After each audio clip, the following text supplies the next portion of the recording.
No news only views. आप पहले बोलो। No news. No news only views. दोस्तों, ये विनय अंबर जी हैं। जलम फेस्टिवल जबलपुर में ये 10वां उत्सव होने जा रहा है। कला साहित्य संस्कृति का एक बड़ा अभियान है, जिसको कि ये लगातार बीते 2017 से अभी तक कंटिन्यू कर रहे हैं। 10 वर्ष हो चुके हैं।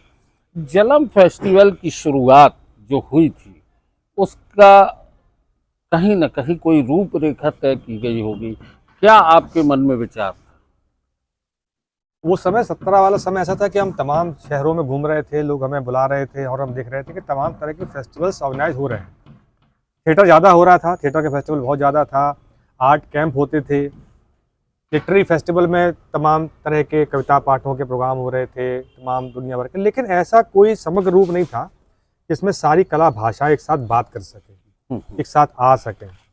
और सच्चाई ये है कि दुनिया के तमाम देशों के अंदर जो तमाम एवोल्यूशंस हैं, वो सारी भाषाएं एक साथ जब संवाद करती हैं तो वो एक तरह से रिवॉल्व होते हैं। हमारे यहाँ हम सब बटे हुए हैं।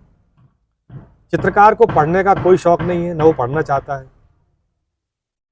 लेखक को चित्र समझ में आता नहीं है।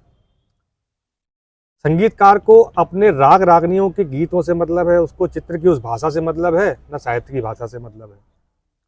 बहुत कम लोग ऐसे हैं जो पढ़ते हैं उस मामले में। अब बचा रंग कर्म। तो रंग कर्म को सब चाहिए है, साहित्य भी चाहिए है, अभिनय भी चाहिए है, कला भी चाहिए है, संगीत भी चाहिए, और इससे ज़्यादा चाहिए है, वो चाहिए सिनेमा को। तो ऐसी अवधारणा बनी कि क्यों ना हम इन सारी भाषाओं को इकट्ठा करें, आपसी संवाद करें और परफॉर्म करें। तो इस पूरे फेस्टिवल की अवधारणा में समग्र कला भाषाओं का एक साथ, साहित्य के साथ एक साथ खड़े होना, मिलना, संवाद करना और कला की तमाम सारी गतिविधियों के साथ इस पूरी दुनिया को समृद्ध करना। दोस्तों, भाषा और कला की विविधताओं के बारे में जब बात होती है, तो खासकर भारत की बात करें तो भारत बहुत विविधताओं का देश है। यहाँ पर अलग अलग क्षेत्र की भाषाएं हैं, अलग संस्कृति है, अलग तरह का एक रहन सहन भी है। लेकिन एक भावना होती है। पीछे आप सुन रहे हैं, ये एक कर्मशील लोगों की भावना है। ठक ठक ठक ठक की आवाज़ है। कुछ गढ़ा जा रहा है, कुछ नया हो रहा है। जब आप इसको समझने की कोशिश करेंगे, तब आप जलम को पूरे समग्र तौर पर समझ पाएंगे। दोस्तों, विनय अंबर जी हमारे साथ हैं। विनय अंबर जी, बेसिक तौर पर फोटोग्राफी से शुरुआत की थी आपने। इसके बाद आपने जिस तरीके से पेंटिंग में आए और अलग अलग क्षेत्रों में काम किया, फोटोग्राफी करते हुए आपने कई बार देखा होगा कि चित्र बोलते हैं। पेंटिंग में भी यही कुछ रहा।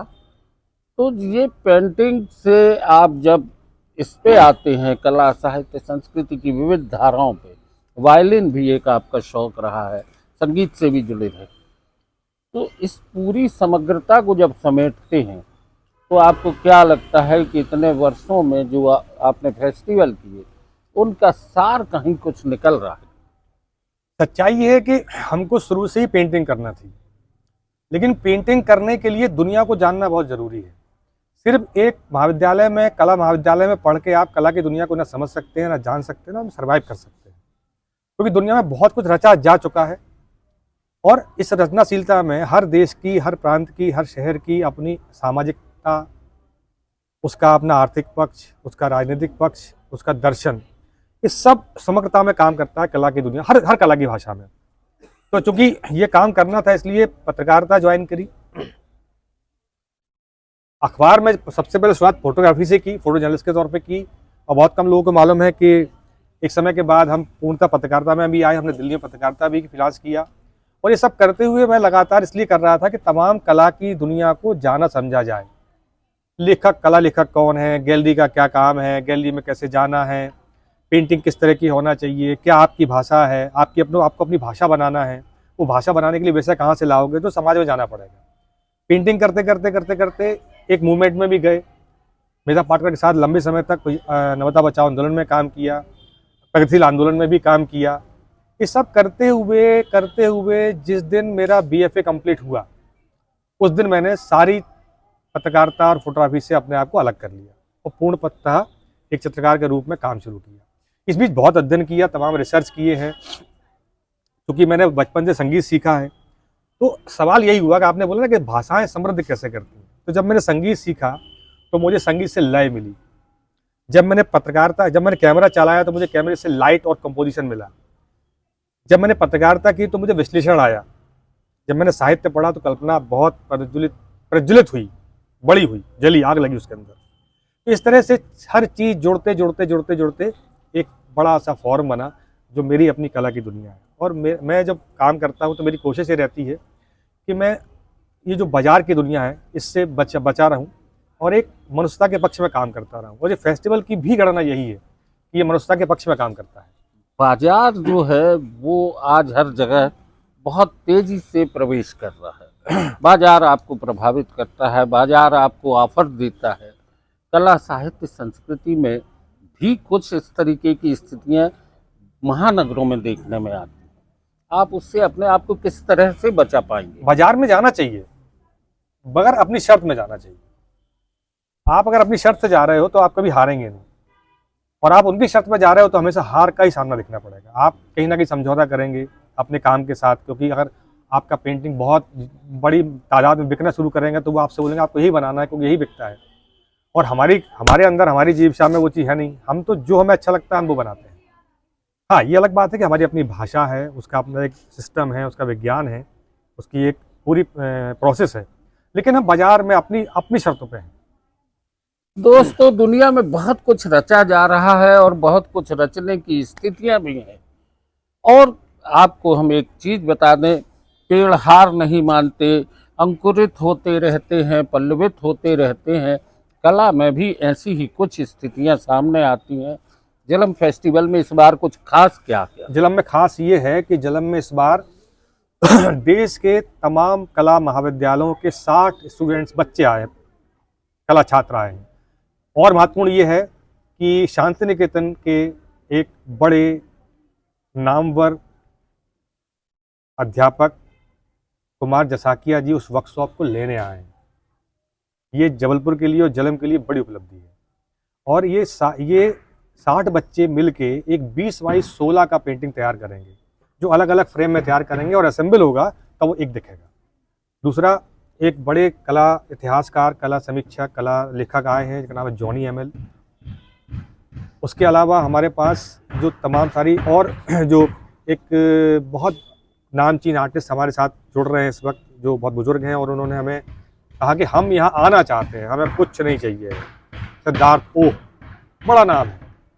ऐसे करके तमाम सारे राइटर्स आ रहे हैं, तमाम पेंटर आ रहे हैं, तमाम सारे लेखक हैं यहाँ पर दिन में हम कहेंगे तो दिन में ये वर्कशॉप चलती रहेगी। उसके अलावा 3 बजे से 5 बजे तक प्रतिदिन 2 संवाद के कार्यक्रम हैं, जिसमें एक संवाद का कार्यक्रम एक बड़ा काम है जो उस पर बात जरूर होना चाहिए, और नो न्यूज़ ओनली व्यूज़ में ये बात आना चाहिए कि शायद आपको भी याद होगा जब लोग में हमारे साथ एक चित्रकार रहते थे, शांतनु लोध। हाँ। बड़े बड़े बाल थे, वो शांतिनिकेतन से पढ़ के यहाँ पे आए थे। फिर यहाँ उनका घर था, यहाँ उनका पहला शो भी हम लोगों ने किया था। 2001 में वो चले गए दिल्ली। उन्होंने 2015 तक बहुत काम किया। वो विजुअल परफॉर्मेंस आर्टिस्ट थे जो बॉडी से परफॉर्म करते थे। 2018 में उनकी डेथ हो गई और उनको बहुत लोगों ने भुला दिया, जानबूझकर भुला दिया। तो हम उनको एक डॉक्यूमेंट ला रहे हैं छोटा सा, इसका नाम है आर्ट महाराज। वो अपने आप को आर्ट महाराज बोलते थे, क्योंकि हमारे शहर के थे, हमारे मित्र थे। तो हमारा दायित्व था कि उन जो जिस तरह से नकारा जा रहा है तो हम उनको सामने लाएं। ये डॉक्यूमेंट वो हो रहा है। फिर दूसरा डॉक्यूमेंट है जबलपुर शहर के ही युवा रंगकर्मी आशीष पाठक की कविताओं की किताब है एक, अन्वेषण, उसका विमोचन करेंगे। जबलपुर शहर के प्रख्यात रंगकर्मी अरुण पांडे के ऊपर एक संस्मरण की बुक आ रही है, अरुण रंग संदर्भ, उसका विमोचन करेंगे। उनके बहाने हम विश्व के तमाम, हिंदुस्तान के तमाम रंगकर्म के बारे में बात करेंगे, जिसमें आशुतोष पोद्दार हैं पूना से, रविंद्र त्रिपाठी हैं दिल्ली से, राजीव कुमार शुक्ल जबलपुर से हैं, और आशीष पाठक हैं उसमें। और उसमें टैगोर यूनिवर्सिटी से भी विनय उपाध्याय शामिल हो रहे हैं।